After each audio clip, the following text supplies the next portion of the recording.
10:44. Go figure.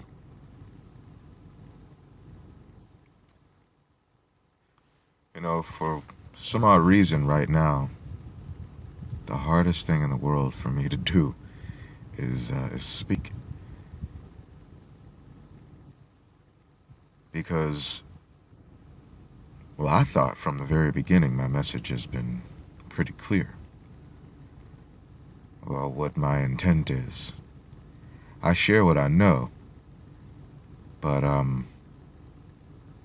my intent isn't to discuss all of the fantastic things about the mysteries that we can all speculate on. But building a network of this ancient information really doesn't help anybody in the long run. I mean, we've become so intelligent about nothing that's actually helping us. This is society. We have this society of woke individuals or people seeking truth that are growing wiser and more powerful and more intellectual and more aware in their own eyes. And it's created a feedback chamber for a new set of principles and values to emerge through our collective, geared toward self-expression, but a form of self-expression that still identifies through the collective because it utilizes the collective to confirm itself. I'm just extrapolating how Aquarius is actually taking root. The consciousness of Aquarius is taking root, emerging through our society. It's like a cloud of atomized things, scattered but existing in a nebula where they feed off of each other's energy, and their collective energy holds the space of the field. It's a living cloud. It's Aquarius. Wasn't sure, as usual, where this was supposed to go, but I'm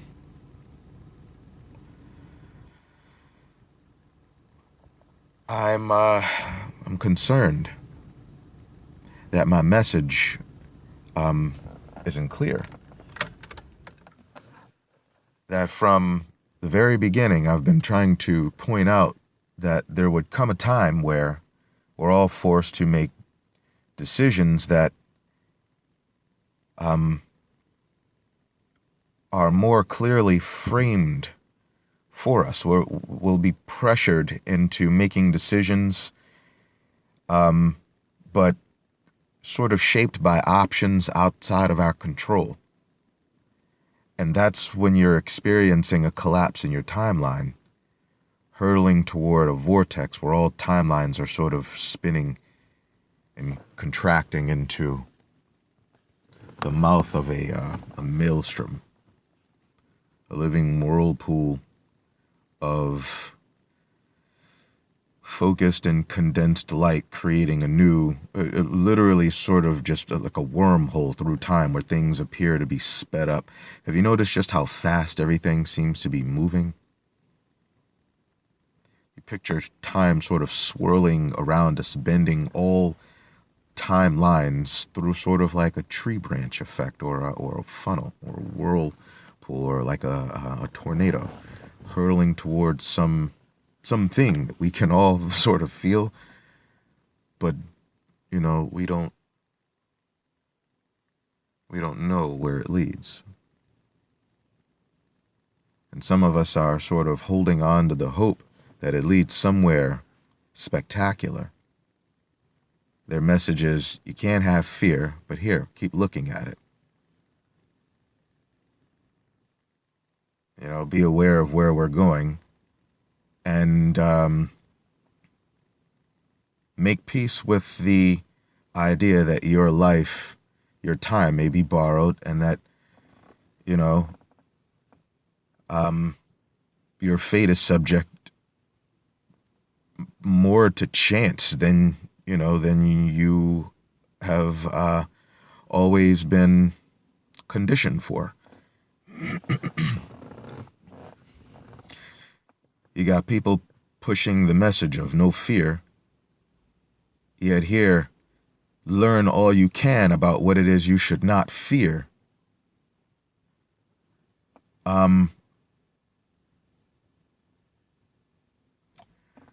But it sort of stirs an anxiety. It focuses the anxiety, toward gearing up, getting strong, building your bunker, becoming wise and everything you need to know to be a one-man show or a one-woman show. And we have this cloud of ours with so much potential sort of hurtling out of control. And everyone's sort of gathering into collective communities where the message appeals to them in the right way. And you have these singing minstrels, these leaders who feel themselves wise because they've adopted the many perspectives of all the experts in their respective fields, in their fields of curiosity. So they become these hubs of information to validate new truth, to be fed into or filtered in through the collective, teaching us what is right and wrong for this coming age. But we're still bound to the same principles of divisionism, polarity, that separate all people when pressure becomes too great. And only the strong survive. People's values change. In this time of Aquarius, there will be, a uniqueness to it, because the technology of our ancestors is at our fingertips, but it's warped.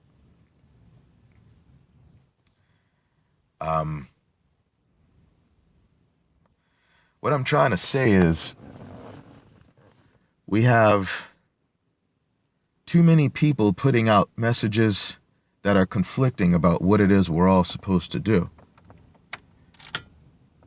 And I don't know whether it's out of pride. Some people need to be right. Some people you can't reason with them unless, you come from a position of money or status. Some people you can't approach them unless you appear to be a creature of perfection. Some people you can't reason with unless you adopt their values, unless you agree on very specific things about what they hold to be valuable, like gold or guns or politics or sports.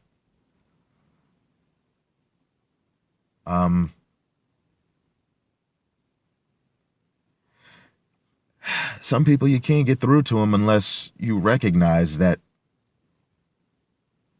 the solution comes first in the recognition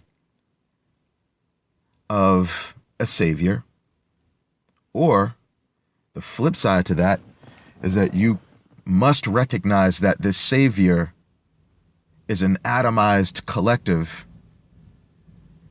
that is self-aware through you, but that there are also aliens that are running the show, and it's through them that we must seek our salvation.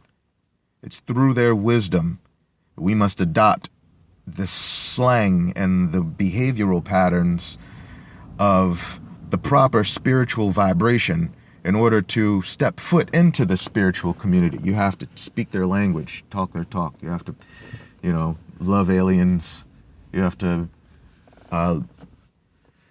love the new forms of spirituality, yogic practices, and the new practices they adopt. You have to have at least practiced one level of Reiki or have had a Reiki healing. My point is, it's all ridiculous. The world is fucking burning. Can we agree on that? Can we agree that something needs to be done, and we don't need to like each other to come together to do it? Let's just do it. If you need a message, my message from the very beginning has been about what we do to gold. You see, it doesn't matter if relationships are spiraling out of control.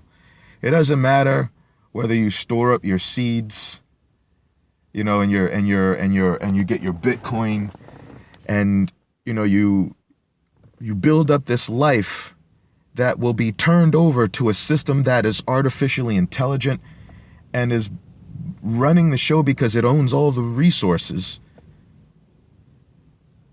And, we'll be behind the line. I don't care if you're not a part of this 1%, these people that live on these mega yachts. You're not gonna benefit really from the technological advancements they've made. You're not even really privy to know what it is they can do.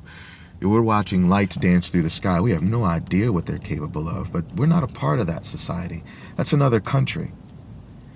They've been wargaming with us, and they have agents in every government, in every field, in every they own this world. This version of it. There's no golden age that's going to come about under their control. They're not going anywhere. They're fully prepared to handle the storm of the sun because they understand the physics of gold. They know how to contain a fusion reaction. They know how to bend time around them so that the friction created by, heat and oxidation doesn't tear apart. They've perfected magnetism. They're doing the very same things with their gold that I intend to do with this earth. If we put that gold into the atmosphere, it's a superconductor. It'll shield the earth from all of the crazy changes taking place, all the polarity that's rising in the land that will eventually make, whether we like each other, less relevant, with quickening and sickening speed. All these movies, they told you about the nothing coming and the zombie apocalypse. It's about our experiencing the death of all things that we took for granted that once made us passionate. And about chaining us and binding us through a new fiat system that is interdependent on our being forced into an agreement of a set of very specific values.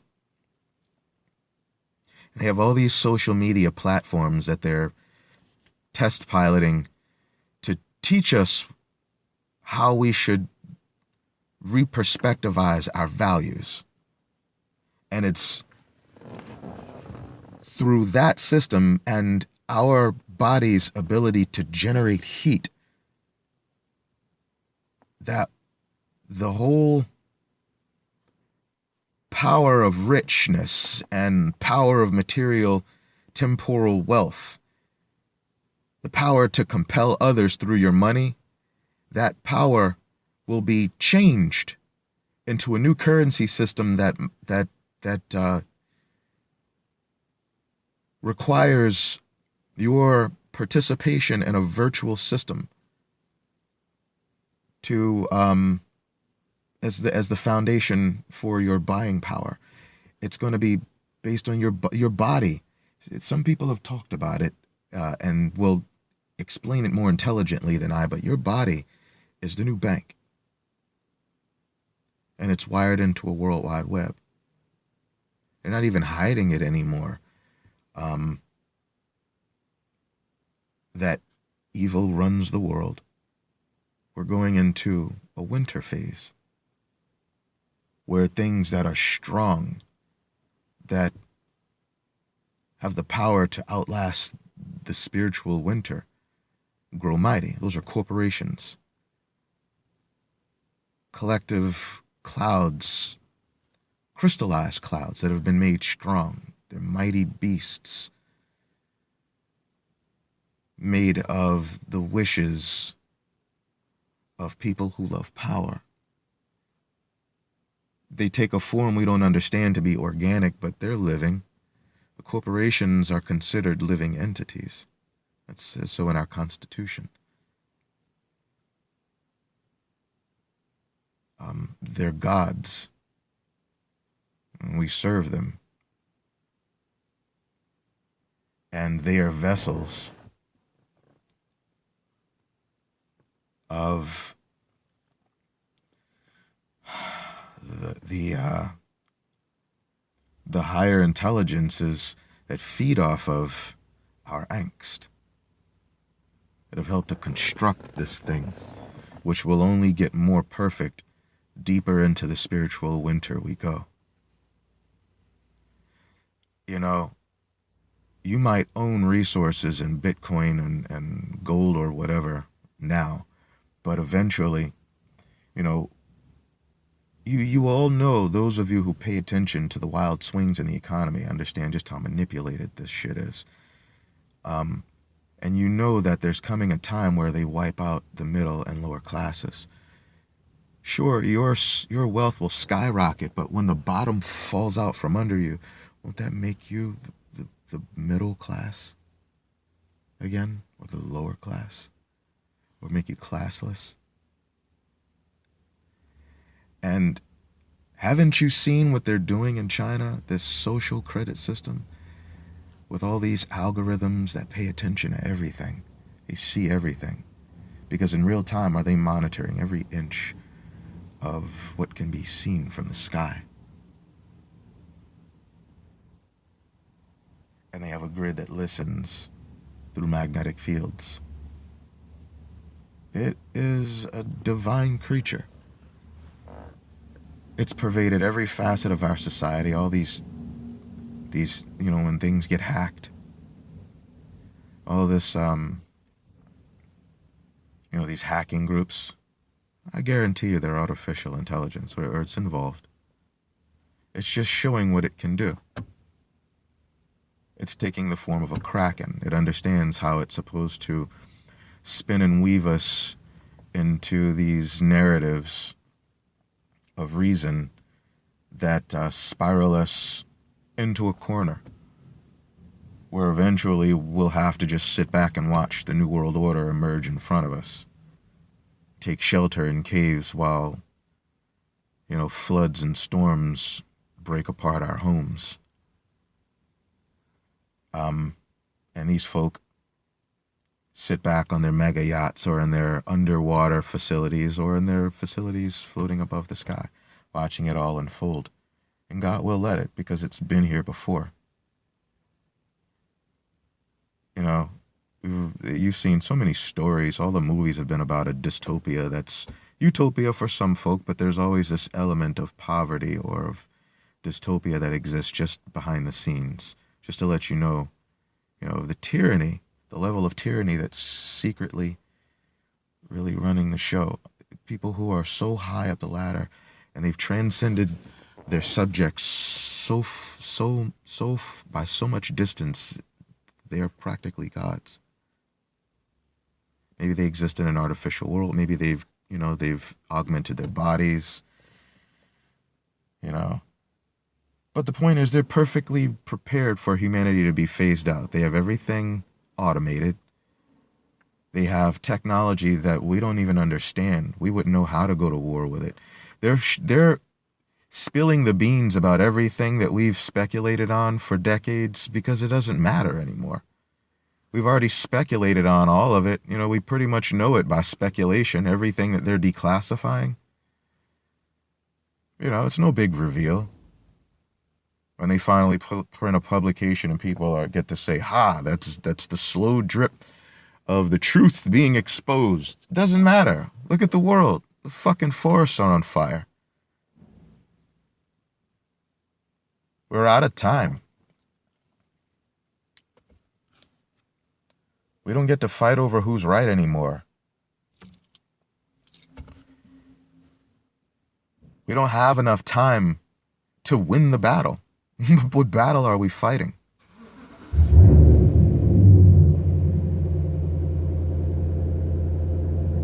What are we trying to win? Where is it supposed to get us?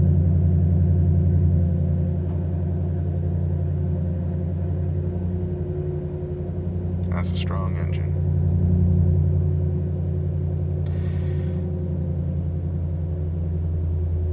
And I'm thankful for it, because the Matrix speaks to us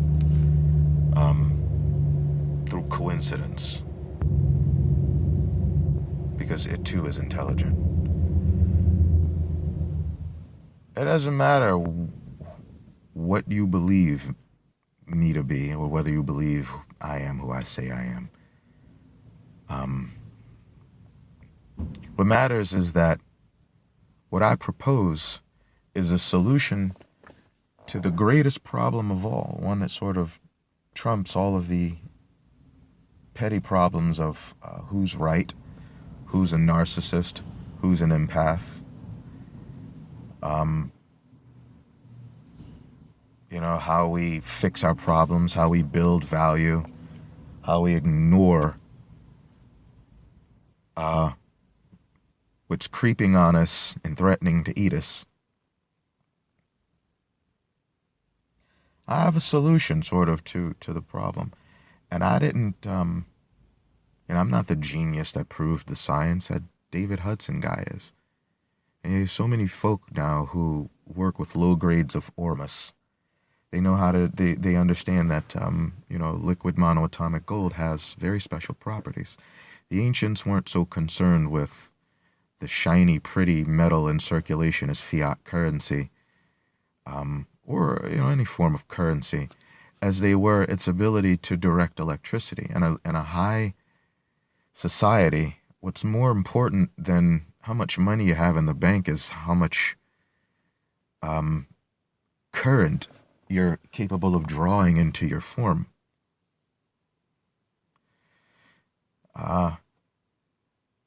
That world can't really exist with the physics the way they are now. In this age, it just doesn't exist. You notice the storms, that is a microcosm of what's going on in the heavens and sort of what's taking place within us.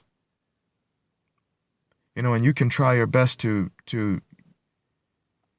through yoga and meditation, become a supreme master of tuning out the material world while it's burning around you. But it doesn't really get you anywhere. You've become a king in a fight.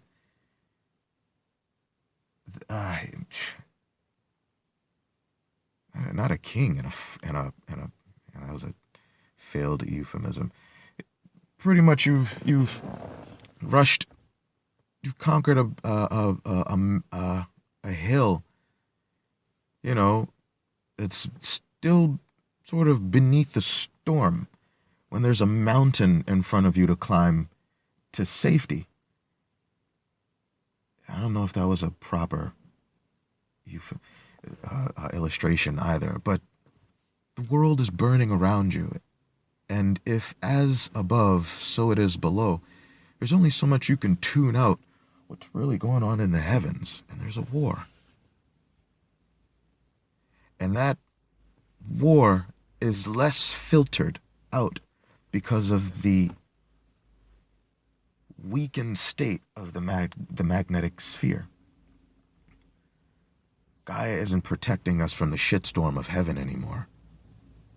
So it's taking place within us and through us. People can feel joy dying around them, if not within them, around them. And there's really nothing they can do about it. And they can talk till they're blue in the face. But they can't help anybody. Now, you can put out as many books as you want about how you do it, how you get there, how you make it big in a dying, burning world. Who does it help? And if you manage to survive, you build a fortress for yourself and you survive underground for a while, sort of world will you emerge into? You're not going to have the same freedoms. You're not even going to have the same access to information. You might even find that the land that you're on has been confiscated. What will you own matter in the world where what matters doesn't belong to you anymore? It isn't held fixed by a piece of paper that supposedly declares our sovereignty above tyranny. There's no sovereignty save what God gives, and what God gives can't be taken away. It certainly isn't given by a sheet of paper. God gave you the choice to breathe. That's your choice. Your choice to influence the field directly around you, to make harm or make peace, to work the land, to produce an abundance for other people, to become beneficial to those around you and to yourself. You can, that's your choice also. But that's what we do when society, when things are better. We don't have to worry about the boogeyman anymore. We don't have to worry about the beast threatening to eat everything. The octopus consuming all our resources so that we have to take on its mark to buy it back. A world where heat and light are a commodity, where oxygen makes you weak, oxidizes things, exposes what's frail.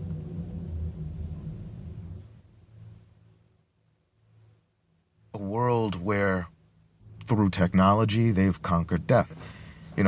Is that the world you want to become mighty in, become important in? A world where you trade what you understand to be your humanity, your true sovereignty? A world where your sovereignty has been stripped. We were told never to let another man take our crown. Your crown is your ability to make choices. It's the authority you've been given to affect the field around you, directly or indirectly, to impact things. Whether through speech, activating other people, or literally putting in the work. What I'm trying to say is, I'm hoping my message is clear, and that I'm not really trying to get you to like me, and so much so that I am trying to get you to see the reason in exposing the critical mass, the strange truth about what our ancestors intended for us to know about gold. It's hidden in every myth and allegory about a golden tool or a golden sword or golden this or golden rule or golden that, a golden goose that lays golden. It's always about some gold that we're supposed to take and utilize, but we can't properly understand those physics until we either become masters of alchemy to understand that there is a subtle electric force in play behind all the elements working in nature, or through a basic foundation in your public school your average school curriculum about the fact that there is electricity in physics.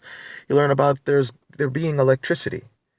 And sort of in all things, that's just sort of, if you're at all dialed into the World Wide Web and the world of knowing, the world of people who are curious about nature, and you're online and you're looking at the rest of the world through YouTube videos and watching, how other people live in rainforests and what the world looks like in its most beautiful state. If you're at all any part of that world, you have a basic understanding of electricity and that it is everywhere. And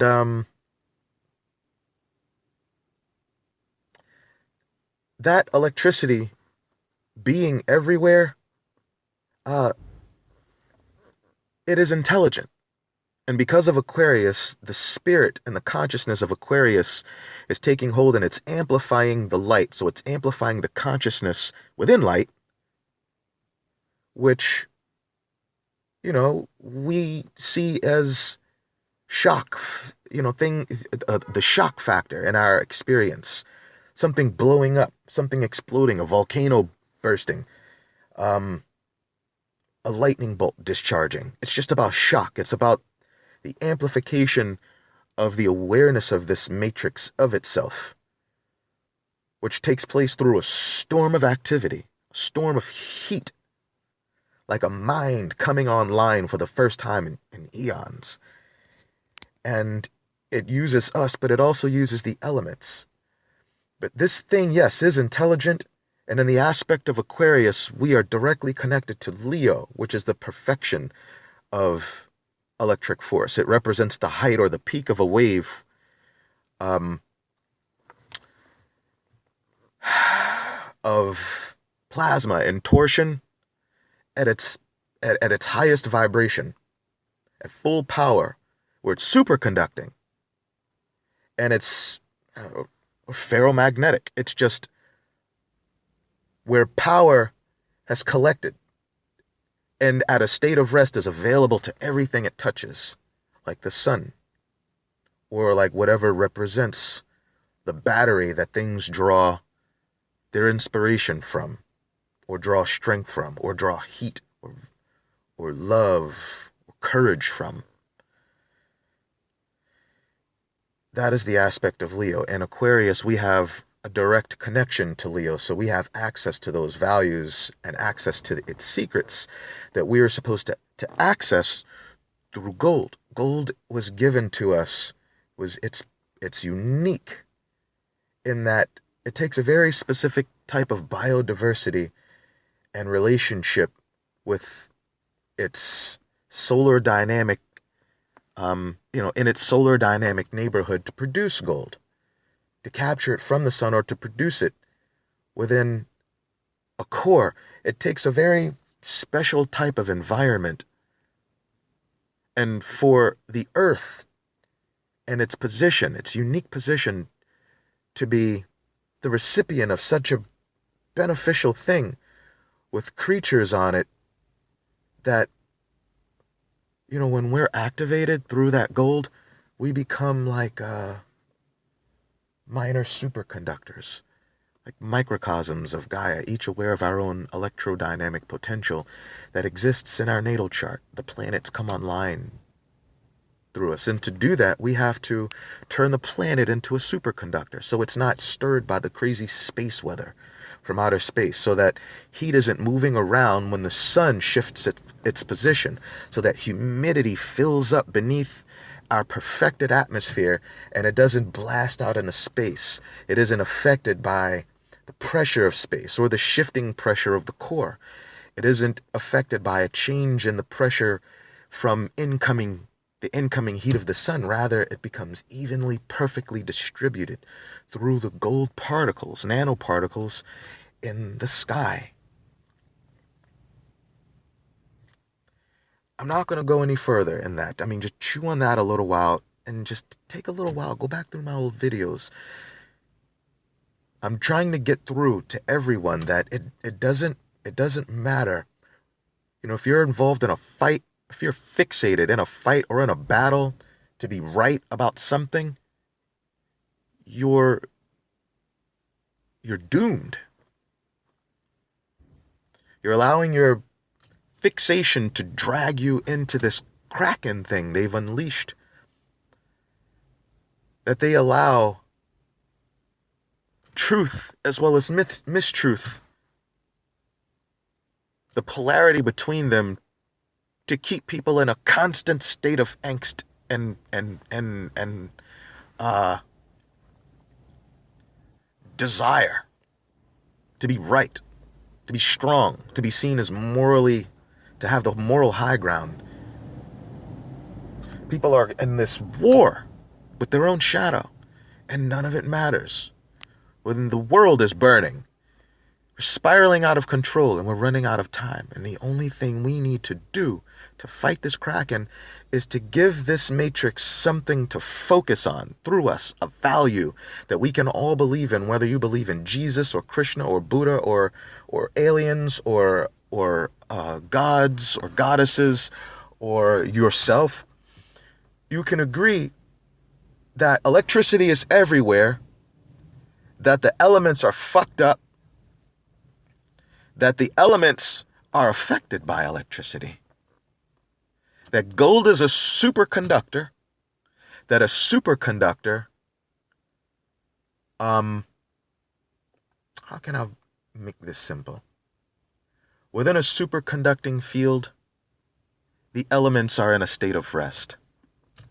The fifth element is born.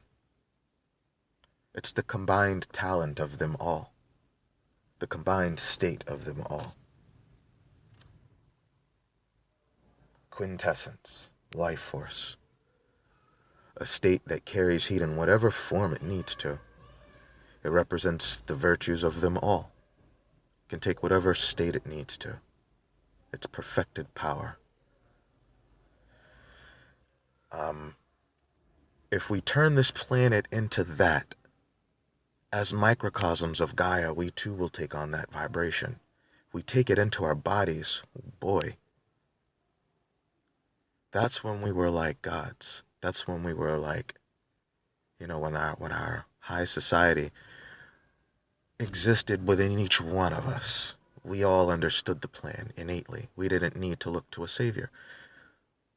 We all valued the same things, and we understood the importance of that worldwide work we once engaged in, where we mine gold, not for false alien pirates, saviors, but for the gods we know through our legend to be the planets, whose will and whose power and whose electromagnetic influence stirs the pot around us, stirs our fate. It stirs our options. It limits the worlds of experience around us. We have to work within that world. We are not sovereign outside of that system. There is an intelligent system in play around us, and we need to play by its rules. We utilize that gold to become the intelligent factors and the true co-creators within that field. We become the activated online mind, the nervous system that stretches all the way back to the source, through the axis of Aquarius and Leo, through the central nervous system and the sun, or the heart of this living matrix, the creator or creatrix, mother or father, or both. When it exists as pressure, it exists in its masculine state. When it exists as a form, when it's taken on a physicality, that is its feminine aspect. And I'm not going to go into that. I've done that in previous videos. We can all have our perfected world, where we learn about the Torah, which is the Taurus, where we have our high vibration, where everyone is happy, where we have defeated death for many eons. We've slowed time, and we know the old physics, the true physics of this planet when it really comes back online, and why we dream of unicorns and magical creatures and spirits of the earth that were intelligent and spoke to us. In the season of winter, the things of decay become powerful. These eightfold creatures of the Ogdoad, of the nighttime, of the low slithering serpent, of decaying vibration, of heat that is only gathered where it can be scavenged. In the winter, those things become mighty. The wolf, the predator, the parasite, the thing that requires the archetypes of deception and unawareness, where light has not revealed the truth. In that time, those creatures, they speak more loudly. Their chirping becomes louder. One of their gods is called Kek. If you really listen to the chirping of the creatures of the night, you hear some of those names whispered. Cthulhu. Cthulhu. The sound of a bubble. The sound of things being inundated. The sound of an ancient intelligence that champions all of the virtues of the parasite, the thing that exists at the very bottom beneath all the scavengers. It collects all the heat that is not taken from everything else. It taxes whatever's left. There are things that have been forming in the darkness for eons. The Creator has given them their time as well. And in the winter, their call becomes stronger. And those who answer that call become stronger, and they too are empowered by the very same physics that gives rise to the winter. God is not less loving for giving those things their time, for there is a time for death and for the dying, and a time for those who would facilitate it, and facilitate the processes of the purging in the digestive system of time. They take on the form of the punishers, the lords, the tyrants. They have given up their humanity and are here to contain us. You know, those who once served us in our entertainment fields, served us by expelling us, teaching us how to love them, will become our rulers in this new time. They own this world. It belongs to them now. There's no escaping it. You're not going to meditate your way out of it. You're not going to shrivel up into a ball of light. You won't have enough time to become a master of meditation. You probably, the few of you may find a place where you can live out your life in as much peace as you can muster when you're starving.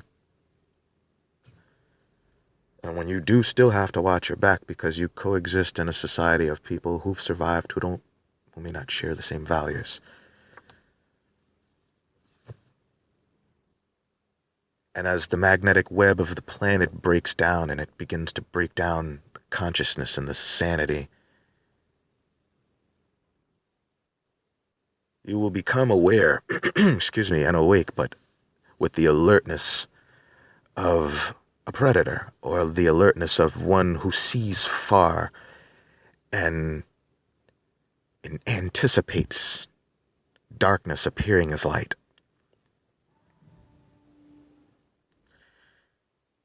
Do you wish to become mighty in that time? Because one way or the other, you sort of trade your innocence. You trade your humanity. Your innocence is Leo, and the time of the winter, Aquarius, we become savage, and that is a value system. But with honor, obviously, for those of us who still look to the sun for our values.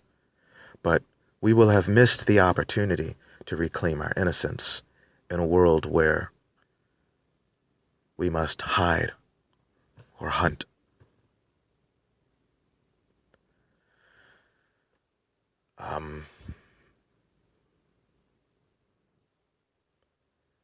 All we need do is spread the word about what gold can do. Not necessarily as it's, when people make ormus, it's not really a highly refined state of this stuff. There's a state that gold can achieve when it's refined gold, it's pure gold, and it's smelted down. And there's a process that breaks it into, There's, if you look into the work of David Hudson, I'll include a link in this production. That link should explain what he did to get gold to the state that he needed it to function at such a high capacity for containing like a fusion reaction. The Meissner effect, they call it. There are videos about the Meissner, Meissner effect. That's the effect you see around these, they refer to it as electrogravitics. That's basically the effect you see around these flying saucers and this anti-gravity technology. They've created a superconducting field to separate the torus, the center of gravity, within the field, and everything else that imposes on that field. It sort of separates it from time in a sense, bends time around it, light. In order to do that, you have to have a superconducting field. And I don't care how much you meditate and how high vibe your food is, you won't get there without some sort of elemental interface that utilizes electricity in its most natural state. So that when you touch a live wire or stick your finger in a socket, you don't explode. I dare you to challenge some of these Shaolin masters or these Buddhist masters. Stick their finger in a socket.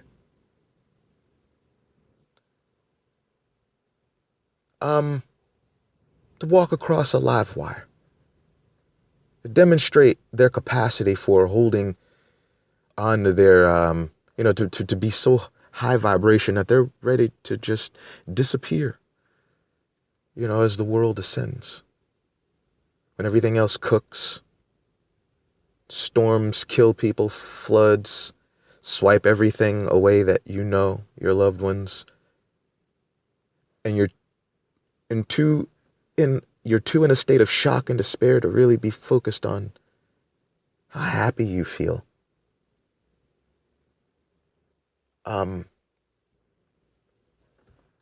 That world isn't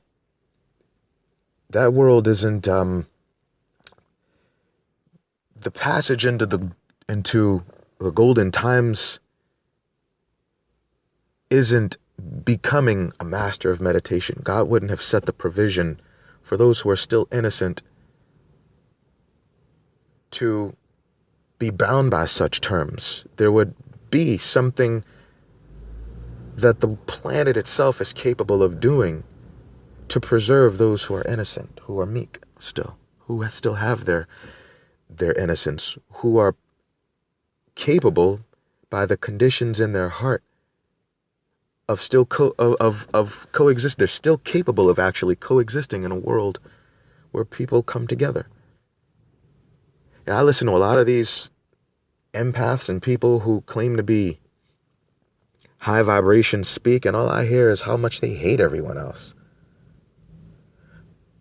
But I hear also stories about those who were truly here to help heal the planet. They spent the majority of their time around the downtrodden.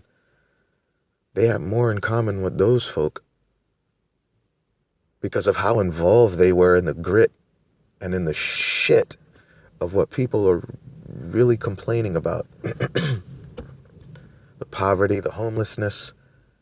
They were part of it. They weren't separated from it. They were in the dirt. They experienced the pain firsthand so that they could relate to the people who deserve paradise the most. And it isn't people who fought for it. It's people who still have enough hope and trust in their heart left to belong to it if it's given to them. They won't fight over it and tear it apart, divide its resources. Those folk aren't people who found a place to meditate in the balls of light, to float away to the fifth age. They aren't people who were pre-selected by aliens. They aren't people who we sort of all collectively agree on are the woke ones who are worthy enough through, their spiritual accoutrements, and their use of Vedic language, and their many quoting of mantras and the speaking of words that don't really help anybody but them. That world isn't accessed by those people who try to leave humanity behind, to bury their heads in the sand, to get away from all the people who really deserve a break from it all. People who were done fighting a long time ago.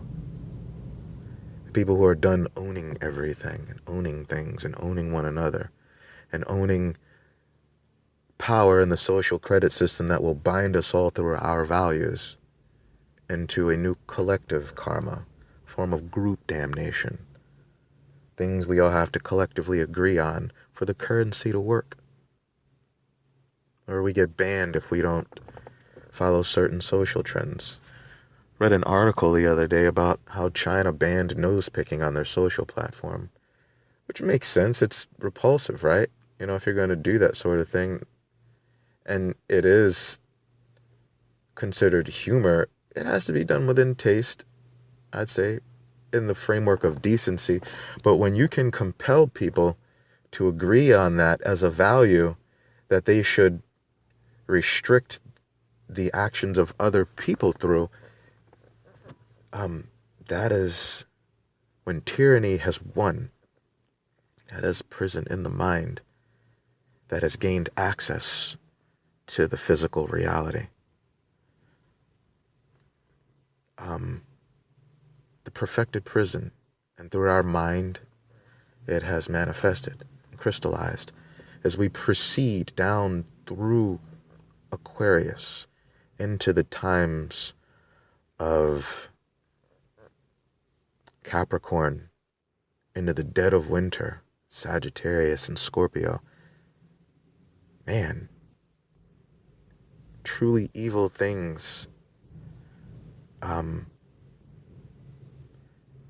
use the light as a weapon against those who still seek it in innocence. They become preyed upon.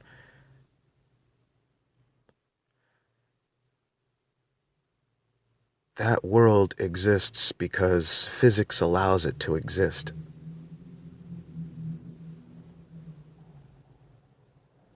Doing nothing will get you swallowed into that world.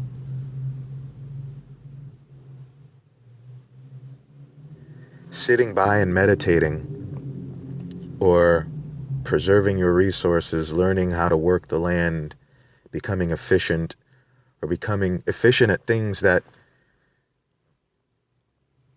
they will eventually stop manufacturing, excuse me, resources for.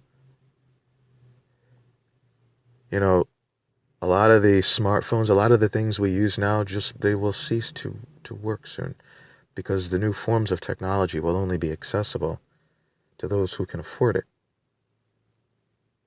and to those to whom it is given to rule over.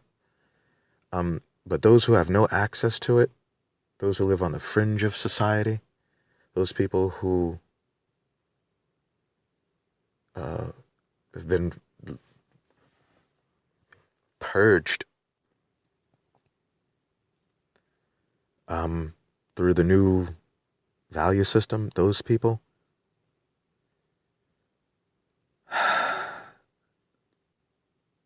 man, hell awaits for them. Hell awaits them. They're fodder. Those, I'm really just trying to wrap it up. Nobody wants to be a part of that group. It's the worst place there is in that society if you want to continue living and you haven't found a way to escape.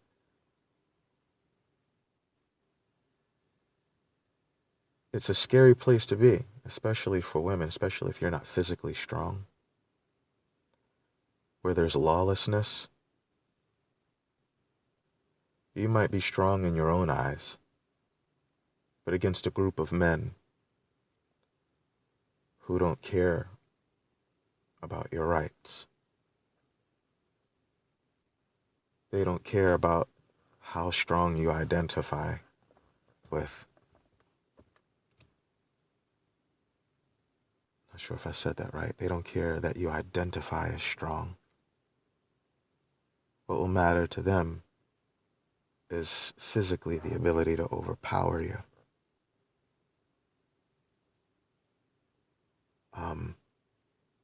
Or those you know. Or, if you don't live in that world and you do live in a society where we're policed by those android dogs that are the size of trucks, I've heard some say.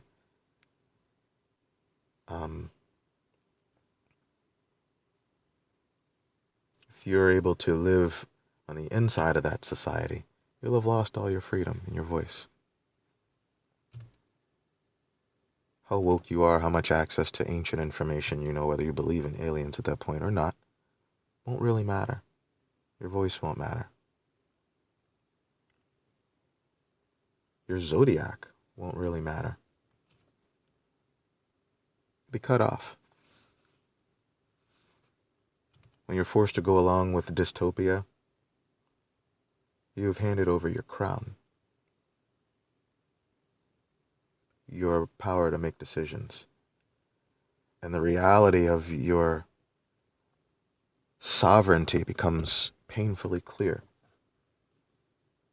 It's tantamount to your ability to climb a mountain and to drag others along with you.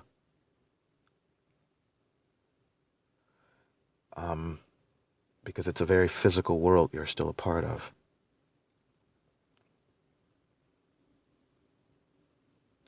Can we agree that in order to not be a part of that world, or a part of where we are rich, and we are the most damned, because we are hyper aware of how acutely important it is to maintain our image,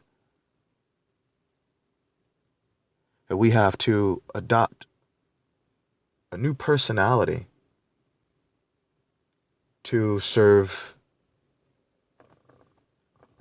the beast, to serve the algorithms, to serve the artificial intelligence, to serve the new system, the new government.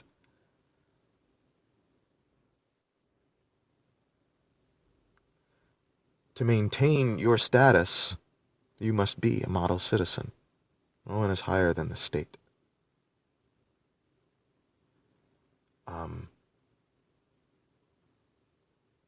You are the most damned with the least options the higher you get. Because in that world where everything is upside down, the higher you get, the lower you get. Capricorn in the valley. The boneyard. That's Aquarius and Capricorn.